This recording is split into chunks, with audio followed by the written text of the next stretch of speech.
नमस्कार, आप देख रहे हैं पीके टाइम्स। मैं हूं आपके साथ चेताली पाटिल। 7 अक्टूबर 2001 ये वो तारीख है जब भारतीय राजनीति का वो दिन माना जाता है जब राष्ट्रीय स्वयंसेवक संघ के एक प्रचारक ने गुजरात के मुख्यमंत्री पद की शपथ लेकर सत्ता के गलियारों में एक नया अध्याय शुरू किया।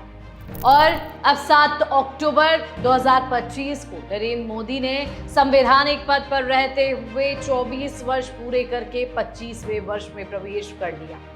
यह उपलब्धि किसी एक नेता के राजनीतिक सफलता भर नहीं है, बल्कि यह भारत की लोकतांत्रिक यात्रा में एक असाधारण उदाहरण बन चुकी है। मोदी ने न केवल 12 वर्ष तक गुजरात के मुख्यमंत्री के रूप में, बल्कि लगातार 3 बार देश के प्रधानमंत्री के रूप में भी जनता के बीच अपना भरोसा कायम रखा है। वडनगर की साधारण पृष्ठभूमि से उठे नरेंद्र दामोदर दास मोदी ने अपने जीवन की शुरुआत राष्ट्रीय स्वयंसेवक संघ आरएसएस के प्रचारक के रूप में की। युवा अवस्था में ही उन्होंने संगठन के अनुशासन, सेवा भावना और राष्ट्रवाद को अपने जीवन का आधार बनाया।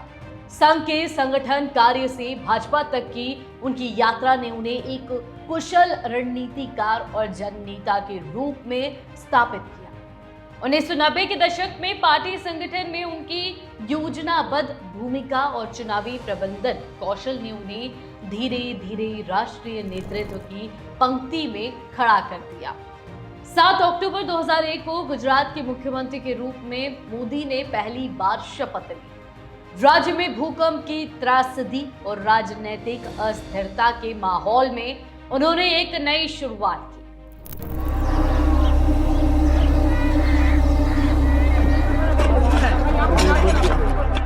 2002 से 2014 तक के उनके मुख्यमंत्री कार्यकाल ने गुजरात को औद्योगिक विकास, निवेश और बुनियादी ढांचे के क्षेत्र में नई दिशा दी। गुजरात मॉडल की अवधारणा यही से जन्मी, जिसने विकास को राजनीति के केंद्र में ला दिया। ज्योति ग्राम योजना, निवेश शिखर सम्मेलन, वाइब्रेंट गुजरात, सड़क और बिजली सुधार जैसे कदमों ने उन्हें विकास पुरुष की छवि दी।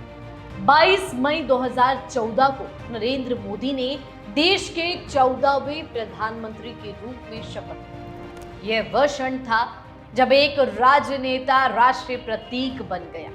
उनके नेतृत्व में भाजपा को 2014 के लोकसभा चुनाव में 282 सीटों की ऐतिहासिक सफलता मिली, जिसने 3 दशकों बाद किसी एक पार्टी को पूर्ण बहुमत दिलाया।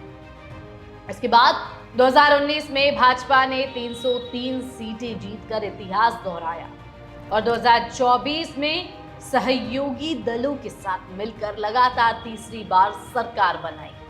प्रधानमंत्री के रूप में मोदी ने भारत की राजनीति को नए आयाम दिए। स्वच्छ भारत मिशन ने देश में स्वच्छता को सामाजिक आंदोलन बनाया। मेक इन इंडिया ने औद्योगिक आत्मनिर्भरता का संदेश दिया और डिजिटल इंडिया ने तकनीकी बदलाव की नई दिशा खोली। 2016 की नोटबंदी और जीएसटी जैसे निर्णयों ने अर्थव्यवस्था को नई संरचना देने की कोशिश की, लेकिन मोदी के शासनकाल की 2 सबसे बड़ी ऐतिहासिक घटनाएं थी अनुच्छेद 370 का हटना और अयोध्या में राम मंदिर का निर्माण। ये कदम न केवल राजनीतिक रूप से बल्कि सांस्कृतिक दृष्टि से भी निर्णायक सिद्ध हुए। अंतर्राष्ट्रीय मंचों पर मोदी ने भारत की पहचान को नई ऊंचाइयों तक पहुंचाया। अब तक उन्हें 27 देशों का सर्वोच्च सम्मान मिल चुका है और वे 17 देशों की संसदों में भाषण दे चुके हैं। भारत की वैश्विक भूमिका, चाहे वो G20 की अध्यक्षता हो, कार्य गठबंधन हो या कॉप समिट में नेतृत्व, मोदी ने भारत को विकसित और निर्णायक राष्ट्र के रूप में प्रस्तुत किया। मोदी की राजनीतिक यात्रा के 24 वर्ष सिर्फ सत्ता की निरंतरता का प्रतीक नहीं, बल्कि एक जीवन दर्शन का प्रतिबिंब है। संघ के अनुशासन से लेकर प्रधानमंत्री कार्यालय की नीतिगत दृढ़ता तक उन्होंने सेवा ही समर्पण को व्यवहार में उतारा। मोदी ने अपने आधिकारिक एक्स अकाउंट पर लिखा था कि 2001 में मैंने मुख्यमंत्री के रूप में शपथ ली थी और अब मैं जनता की सेवा के 25वें वर्ष में प्रवेश कर रहा हूं।